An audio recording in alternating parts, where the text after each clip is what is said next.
All rise. Court of Appeals, Division 1, is now in session.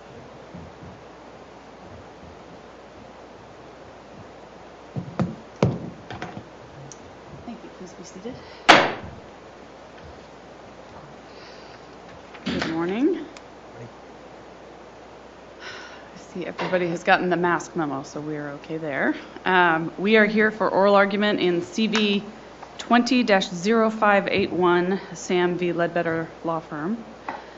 As I believe you are familiar, we record and live stream these proceedings, so please give your name and the name of your client as you begin. And as you can tell, you will be arguing from your respective stations. I don't believe we've fixed the clock situation, though, so you still have your clock over here. You are still responsible for maintaining your own time constraints. If you'd like to reserve time, that's up to you to reserve. So please do feel free to move about as you need to keep track of your time. If you want to lean over or do anything like that, please feel free. Keep in mind, as usual, we have read your briefs, we've read the record, we have conferenced and discussed the case, so you don't need to retread those things too much. But with that, please feel free to proceed. May it please the court. Good morning, Your Honors, counsel. My name is Matthew McClellan, and I, along with my co-counsel Richard Plattner, represent Lawrence Warfield as the trustee of the bankruptcy estates of Cheryl and Carlene Sam. In this case, the defendants malpracticed the defense of a car crash case with very significant damages. Sure. Sure. Question I have about this is, I'm not, the bankruptcy estate deals with the Sam's property. I don't see how there is a malpractice claim out there yet. I mean, maybe, perhaps, but there isn't one now. So Well, I'm not the Sams held a malpractice claim when the bankruptcy was filed because of the actions. Did the Sams sue? They did not, but that's how bankruptcy works. If somebody has a car crash and they have a claim against somebody, and before that claim is resolved, they file bankruptcy, that claim becomes an asset of the bankruptcy estate. The trustee steps into those shoes of that plaintiff and pursues that claim on behalf. Well, but the other question I have is, don't we have to worry about when the malpractice claim accrued? If it accrued after the discharge in bankruptcy, then the claim belongs to the Sams and not to the bankruptcy estate. Sure, now that wasn't addressed in here because it wasn't at the trial court, but we have addressed it before in this case. And the rule is, any claim that accrues prior to the bankruptcy or is sufficiently rooted in the bankruptcy past belongs to the bankruptcy estate. That's the Ninth Circuit rule. So if it occurred pre... So I guess the Ninth Circuit rule would govern bankruptcy, but we depend upon Arizona law to determine when that claim accrued. That's correct. I agree with that. And there's no judgment, there's no appeal, there's no settlement, there's no anything that says that the Ledbetter firm is liable to the same.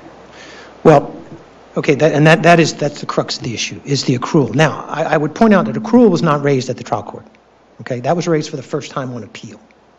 Right, so I'm not sure that it should be considered here. Nevertheless, the accrual rule, AMFAC, what that rule is one of timing. AMFAC says, there's a public policy that says if a lawyer damages you, and the rule is that you have to sue them in 2 years of when you're damaged, what happens when that lawyer is up on appeal trying to get those damages fixed? You may end up having to sue your own lawyer. And so AMFAC says, look, that's a bad policy. So the policy should be that a claim for malpractice accrues when those damages they caused become certain and not subject to an appeal. That's the language from AMFAC. certain and not subject to appeal. Doesn't say anything about a judgment. Doesn't say anything about what form the injury has to take. So do we have certain and not subject to appeal, a claim against the damages, We do. the 2.1 million against the SAMs? We do. We don't. We do. With all due respect, Your Honor, we do. What happens is when when the bankruptcy is filed, up until the moment the discharges are issued, the bankruptcy can be undone. Okay? Anytime up to that point, Ledbetter could have stepped in and said, you know what, we screwed up, let's withdraw these bankruptcies, and let's go and protect you. But the minute those discharges were issued, it's over. The damage is now fixed. The SAMs have now been wrongfully bankrupted, and they cannot be undone.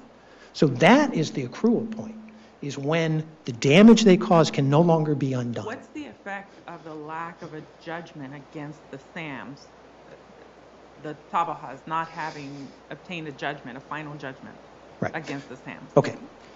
In bankruptcy court, there's none. Okay? The estate is damaged. The estate owes that money. In this case, in the state case, what is Okay. the effect? Well, the AmFact doesn't require a judgment. See, this is why it's different than Sam versus State Farm, the last case that Judge Howe wrote. This is very different because in that case, what Judge Howe said was a third-party failure to settle case accrues, that it exists to protect against a single damage, an excess judgment. So if you don't have that damage, you can't allege that tort. So that's what the ruling in that case was. This tort requires this form of damage. Malpractice is not that limited. Legal malpractice doesn't say that the damage has to be in a specific form. It only says that the damage has to be irremediable. It cannot be fixed. And so the absence of a judgment here doesn't matter. The SAMs are still damaged. The SAMs estates are still damaged by what Ledbetter did. Well, I guess another question I have is, I'm having to see how the SAMs are they have, their debts have been discharged. Okay. So they owe nothing. And I understand there may be negative consequences to the current bankruptcy, but I'm having a hard time seeing that as damages Okay. from the malpractice. Okay. Well, first of all, the adverse consequences are damages that would entitle them to seek damages at trial court. Those are damages.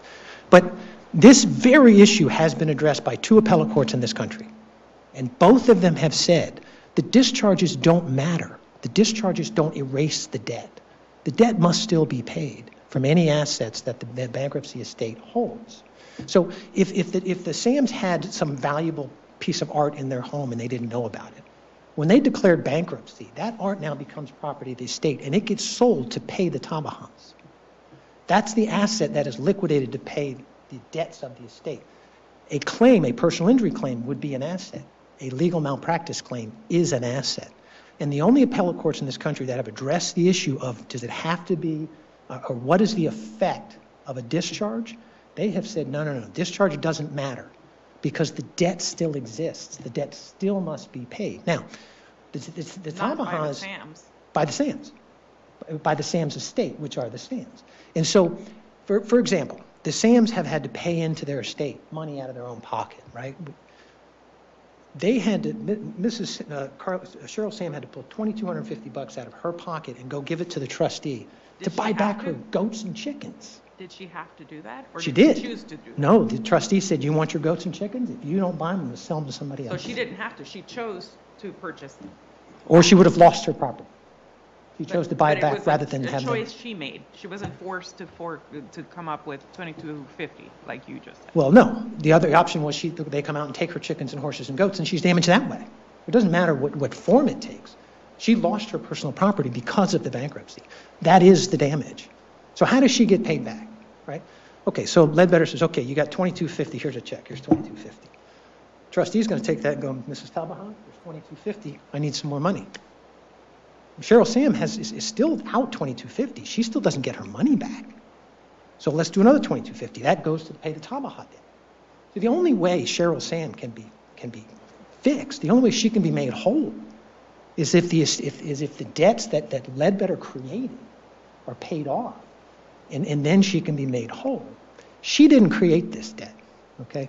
Understand that the allegation That's the here... linchpin of this case. That's where we're having a little bit of trouble. Okay. When you talk about the debt that was created Mhm. by Ledbetter law, the term you're using, created, I'll use it as well. Was it fully created? Does it actually exist? It does. It absolutely exists. That $22.50 that got paid in, it goes I to the understand top. it exists for purposes of the bankruptcy case, Right. but in this case, in the state case, does it fully exist? Well, it has to, because the plaintiff is the estate. That is, the plaintiff is the bankruptcy estate. The bankruptcy estate was damaged, and that's what the camp court said was, look, and that's what Trinchard said, was that the existence of these debts that are because of the negligence of the lawyer. If the lawyer had done his job, this debt would have been released in 2012. It would not exist in 2015. But because they screwed it up, because they malpracticed it, it existed in 2015 to burden the estate. So you make the claim that it doesn't have to be in judgment, it doesn't have to be a settlement, and the appeal doesn't have to be over there. That seems to be the rule as I understand it in Arizona, and I think, and correct me if I'm wrong, I thought it's different than 50, right? Weren't there judgments in the case that you're relying on for your Ninth Circuit rule? There wasn't one. The other one, it was vacated. Okay? In Trinchard, there was a judgment, but it was incidental. It had nothing to do with the reasoning of the court. It just happened to be in the form of a judgment. Okay? And in the Camp case, there was not a judgment when the Florida Supreme Court ruled that they could pursue those damages. The judgment had already been erased by a Florida state law. So the court, there was no judgment, but there was a debt, and not an. Why was it? Why was it erased? Why was it There's a statute. erased of the There's a statute. erasure? There's a statute in Florida that says after a year a judgment is erased. There's just a statute that does that in Florida. So by the time that issue was decided, there was no judgment. Okay, and the court said, the court said that unsecured claim against the bankruptcy estate was damages that could be sought by the estate, despite the absence of a judgment. So there had been a judgment, but it was vacated. Okay, the judgment issue is a red herring because that's not what AmFact says. So that's a matter of Florida law, correct? That's what? Yeah. Is that a matter of Florida law that you don't need? No, actually, Florida law does require that you have a judgment to allege malpractice, to allege the same tort. But there was a judgment. They were allowed to allege bad faith failure to settle. But the judgment was later erased by Florida law, so it no longer existed. Well, I just wonder if the later erasure had any effect on the malpractice. In that case, it was a bad faith claim, but I don't think it didn't make any difference. That wasn't an issue. It was just a fact in the case. But see, here's the problem with the judgment rule. Okay, first, AmFact does not say that it requires a judgment. I mean, read the rule says. This is the actual rule. We hold that a cause of action for legal malpractice occurring in the course of litigation accrues when the plaintiff's damages are certain and not contingent on an appeal. It doesn't say anything about a judgment. And so if the court reads this additional rule, this additional requirement that the damage has to be in the form of a judgment, it doesn't do anything to help with the public policy. The policy is you shouldn't have to sue your lawyer while they're able to fix it. What it does do is it says to an unscrupulous lawyer, as long as I can usher my clients into a bankruptcy before a judgment, I'm in the clear. I mean, that is if this court says that you must have it in a judgment form, that's the form of the damage, that's the only kind of damage that can exist for a malpractice claim, we now have a situation where lawyers can tell their trusting clients, we'll file bankruptcy. It's going to be okay. I'm also concerned about the certainty of the damages because the Black House put in a claim for what was 2.1 2.1. million, but that really wasn't contested. And that's an issue for the trial court, and that is an issue of being, that is simply evidence of the damages. A jury doesn't have to award that. But that's for the trial court. So then, if under bankruptcy law, a claim is a right to payment whether or not such right is reduced to judgment, when did the Tabahas became entitled to payment of $2.1 million? When they filed their proofs of claim, I don't have the exact So dates, but just it's in their our assertion briefings. that it's 2.1 makes them entitled to that amount? And they specifically are- without a trial, without a judgment? And they are under bankruptcy law unless it's objected to. That's bankruptcy law. So the estate, who we are representing, is damaged to the tune of $2.1 million. Now, we're getting in the weeds on how much, because that really is an issue that we can present to the jury and say these are damages. The jury doesn't have to accept it or not. The issue is, are their damages sufficient? The jury doesn't have to accept the powers that serve. And not subject to Well, appeal. that's the same case in every case. When you go to a jury, you say these are damages. The jury doesn't have to accept it. They can say, So you're saying that even if this matter goes, if I'm understanding you correctly, and I may be missing the point, but if you're saying that even if the Tabahas go to trial and it's determined that damages were $100,000, the fact that they have alleged 2.1 million in the bankruptcy matter entitles them to 2.1 million, regardless of what happens in the trial? that's true. They're entitled to 2.1 million out of the estate, regardless of what happens in the trial, because that's bankruptcy law. Okay? But, So the jury could look at the fact that the award 0 damages and it wouldn't matter. absolutely. I mean, but that's the true in every case. If I make a medical malpractice case and I say to the jury my client had $100,000 in medical bills, they can accept them, not accept them, accept part of So them. we really don't know the value of that claim. We do. It's $2.1 million. The jury doesn't have to award us that money, but that's the value of the claim. That's the specific value of the claim. And that's what it's going to cost So to. the sayings are on the hook for two, or the sayings on the hook for $2.1 million, regardless of what a jury might determine. The bankruptcy estates are absolutely on the hook for $2.1 million. End of story.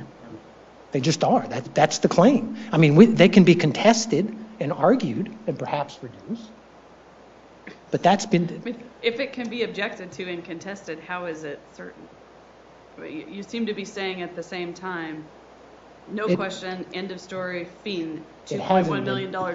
except Right. that there's an objection. it hasn't been objected to. Those two things are irreconcilable, It hasn't been objected to. and there's no more opportunity to object. I don't know that. As in the bankruptcy court, I don't know whether it can be or not. But there's no requirement that the damages that we suffer be quantifiable in an exact dollar figure. Tort doesn't require that. Tort only requires that there be damage, and then we submit evidence of that damage to the court, to the jury, and let the jury decide if we are entitled to those damages. There's nothing that says that you can't bring a legal malpractice case unless you can calculate your loss down to a penny. What happens when a lawyer who's representing a client in a personal injury case blows the statute of limitations? They now have to step in, and you still have to pursue that personal injury claim. There's no dollar figures. It's a notice pleading state. You don't plead dollar figures. You plead damages. And that's what we've done, is pled damages. And what we're saying is that the existence of these debts are evidence of damages owed, that we get to go to a jury and say, these are the debts owed. We would like this money, and we think you should award us this money. They have argued that the discharges eliminated those debts, and therefore we have no damages to bring to a jury. They're not saying we're not entitled to 2.1. They're saying we don't have any damages because of the discharges. There have been 2 appellate court decisions that have said that is not the case. You can bring them. And then their argument at the trial court is, well, it hasn't accrued yet because of AmFac. But AmFac is a rule that simply says it doesn't matter what form the judgment takes. AmFac does not say the damages have to be in the form of a judgment. And you can't say that, because then you literally open the door for lawyers to get themselves out of trouble, to avoid their malpractice and avoid responsibility for wrongfully bankrupting someone just because you cut it off before it turned into a judgment. That cannot be the law. That is not what AMFAC says. And reading that additional requirement into AMFAC would do nothing to help with the public policy, and it would create a huge safe harbor for lawyers. Counsel, something else I've been thinking about is the Ledbetter advised the Sands to deter bankruptcy, but the Ledbetter firm didn't do the bankruptcy. They did not. Hired the bankruptcy.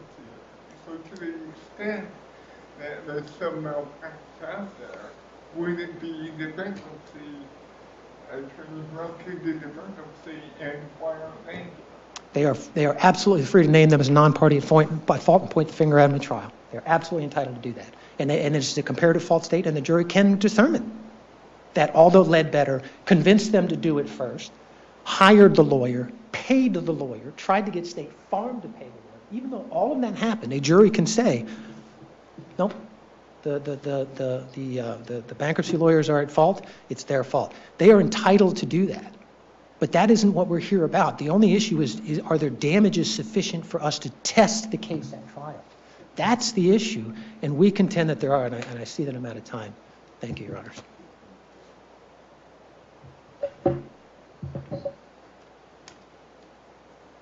Good afternoon, Your Honors. Is that loud enough? Thank you, Your Honors. May it please the Court, Andrew Jacobs for the appellee, the Ledbetter Law Firm, PLC.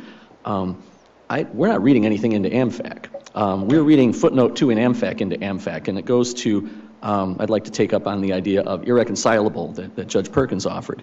Footnote 2 requires essentially that the unsuccessful party's damages be certain, fixed, or irreversible. That's what AMFAC footnote 2 says. That's what it means to be sufficiently precise to have the claim accrue. Counsel concedes that accrual is the key, and counsel concedes that AMFAC is the key. We all know that. And AMFAC talks about certain, fixed, or irreversible in footnote 2. And counsel simultaneously said, and conceded, I think, in the last 2 minutes of argument, that zero damages and it would not matter. I mean, how can 2.1 million, 2.1 million is a certain number, but if it isn't certain of application here, it doesn't have a certainty that matters, right? I mean, if it could be 0, it could be 2.1, who knows? That's a big problem. And in their brief, I thought they really made this point effectively in concept, kind of illustrated the point that I'm trying to advance here on page 20 of their reply, because they are the ones who need to say certainty, certainty, certainty. And then they have this paragraph at page 20 of the reply where they say, what if the jury returned a defense verdict? What if the jury found for the Tabahas, but the damages awarded were less than $30,000? So the failure to settle under 30 didn't matter. What if the jury found only against Carlene Sam as the driver and not against Cheryl, whose negligence arose under the, quote, family purpose doctrine? Totally fair questions. I agree with those questions. And those questions reinforce the tension that Your Honors elicited in counsel's argument, which is that it can't simultaneously be certain, but what if we won the trial? It can't simultaneously be certain, but what if the claim wasn't really 2.1 million? And they take that on voluntarily. It's candid, but I think it defeats their case. And just briefly, I don't want to flog the law, but I think the law was called into significant question here, so I'd like to briefly step through why there is literally no question about AMFAC. And I appreciate the position that counsel's in, and I think the position they're in is that Arizona law has a very clear accrual rule concerning judgment before you can sue for malpractice. And because that rule exists, their remedy is to come to this court, lose, unfortunately, from their point of view, and then ask the 7 on the 4th floor of this building, I don't like that law. I'm going to petition for review. This is a wrong rule, and here are some considerations that might inform that. But counsel, what about their point that in a case where the law firm might miss the filing date of a case, is there no recourse for the clients? You know, the case was filed here, so that's a hard analogy for me to work with, Judge Cruz. But I think that if you never file a case in the first place, you're outside the conceptual space of what litigation is, and you could treat non-litigation differently from litigation. But the cases which they cite and which we cite as well are all about AMFAC and about the context in particular when you already are in the litigation, which distinguishes it from the unfiled or date-blown thing. So, but to answer my question, sorry. Can there be a cause of action when the lawyer just simply misses the statute of limitations? I think when litigation is never filed, you're into the non-litigation considerations that inform cases like Koloff, a Division I case that they cite, which is an apposite because it's a non-litigation case. I think in the non-litigation context, it's squishier and it's looser as to when the accrual rule would apply because we have a very clear, frequently litigated, frequently the subject of reported decisions rule about litigation. Non-litigation is inherently squishier because you have to take account of things that happen outside that train of events. I think they're fundamentally different things, and fortunately for my position, I'm on the train that's litigation events today because our law is real clear on that part of it. In Taylor, the court said that in AmFac, that the resolution or failure to appeal of the case, the malpractice action does not accrue until such time as the judgment in the underlying action becomes final, which means through appeal. That's Taylor. The court said it again, not that it had to, in Glazer in 2004. That's a case they cite. One of the two cases in their reply they say helps them.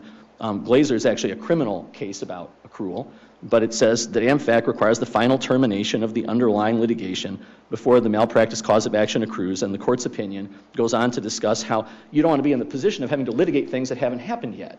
But that's exactly what they're doing. They want to say, in response to all of your questions, well, you know, what if trial went that way? What if it was zero? And they're sort of like, shrug, you know, it doesn't really matter. I get to go either way. And that's the very policy consideration that animated the Glazer case to say, no, Justice Hurwitz said, no, that's wrong. The other case they cite, Commercial Union versus Lewis and Roca, it's a 1995 litigation case. It cites to AmFac, right, where we have the footnote 2, and it says that attorney negligence is not actionable until the case in which the malpractice arose is finally resolved. So we have a super clear Arizona accrual rule on judgments, and frankly, we've litigated this in other matters, had a case in front of Judge Rash, who's now on the federal bench. It's a widely recognized rule. I think your honors are all familiar with this rule. And in fact, the only clarification about whether it's judgment is that it's not just judgment, it's judgment and through appeal, through your stage of the process, right? Because that's what footnote 2 clarified. Judgment alone isn't good enough for finality. But the thing that they're really trying to do, which is interesting in concept, and your honors have elicited this all throughout, so you already are all over this, is that they're really kind of trying to make up a substitute federal common law for how we treat this. And so they're giving you, well, the Ninth Circuit rule is this, well, the 11th Circuit did this, a federal district court did this, as if that somehow cross-applies and becomes Arizona law. But I think one thing that's really, really instructive here, another really good judge to throw out a name, Judge Campbell. Judge Campbell had this case for about 10 minutes. And Judge David Campbell gets this case, and it's IR 14 in the record, and he's like, should I keep this case?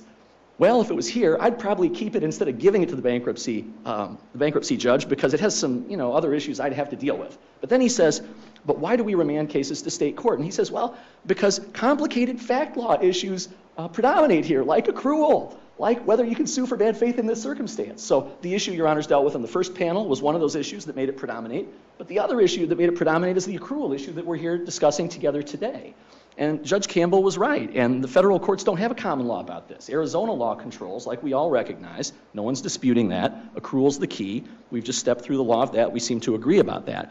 And Judge Howe elicited the point I'd like to make on this, so I don't mean to retread other ground. But again, their cases are all judgment cases. Let's step through them. Trinchard, which they said below and before your honors, opening brief 35, is, quote, on all fours with this case, they say. $4 million judgment in a Section 1983 case. So bang, you got the judgment, you've got your certainty, $4 million. That's super certain. We don't have to wonder about whether it's sufficiently certain, right? Then second of all, they cite Segerstrom. Judgment against Segerstrom in excess of $8.5 million.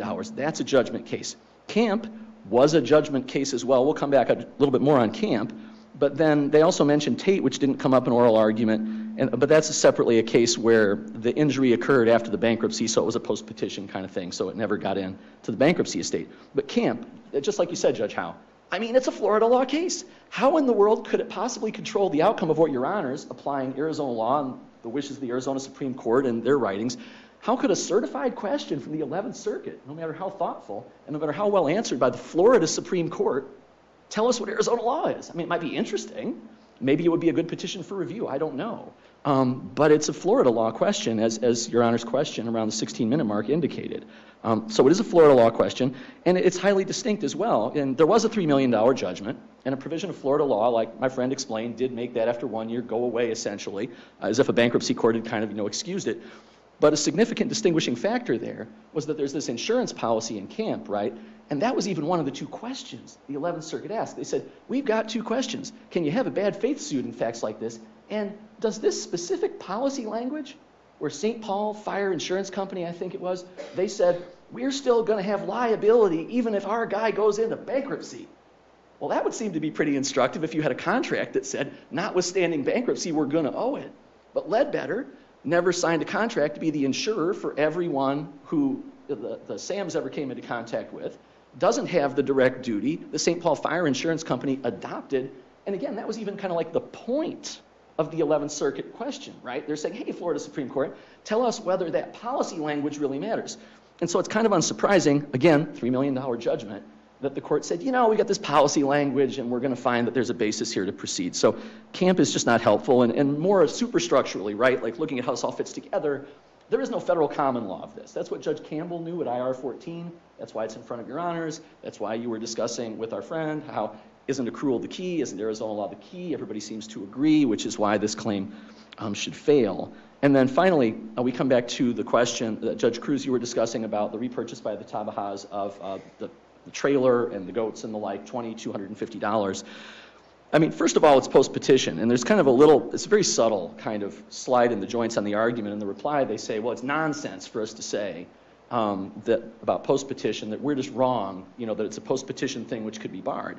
But if you look back in their motion at IR 116 in the trial court in Yavapai County, they say at page 17 in their conclusion, right around the top of the page, first couple lines, the SAMs, they say, quote, cannot be compensated for their post-petition damages, i.e., ellipsis, money paid to repurchase their non-exempt assets.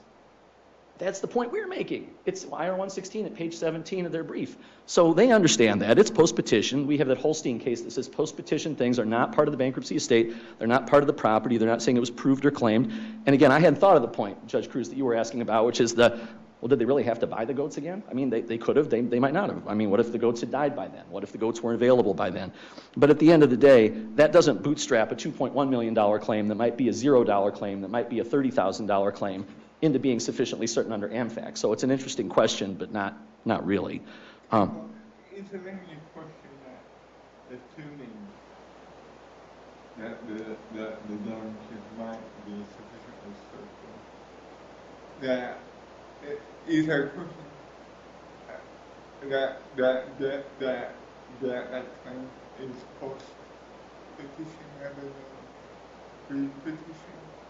Well, I see your point, Judge Howe, because the certainty they ascribe to it is the $2.1 million.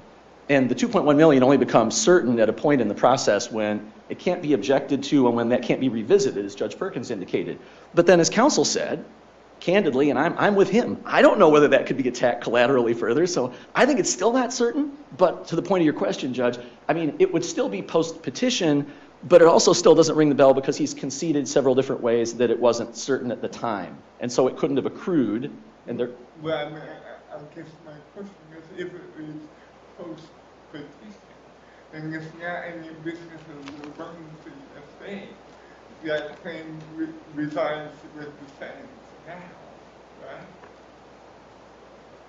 I'm not sure that they would have a claim now. I mean, he seemed to be embracing, as sort of the master of his complaint, the proposition that the claim fully accrued and existed before the filing.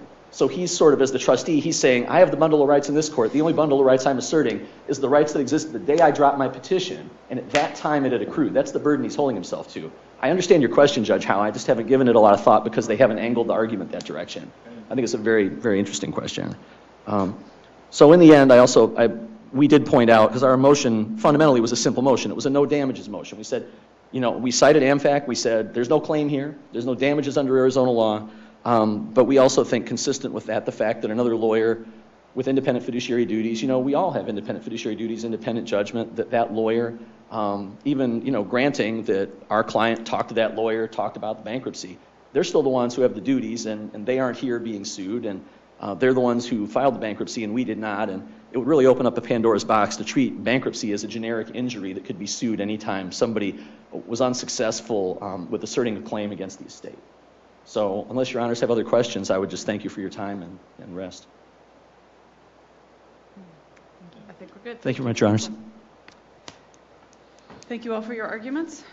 We will consider the matter submitted and issue our decision in due course. Court is adjourned.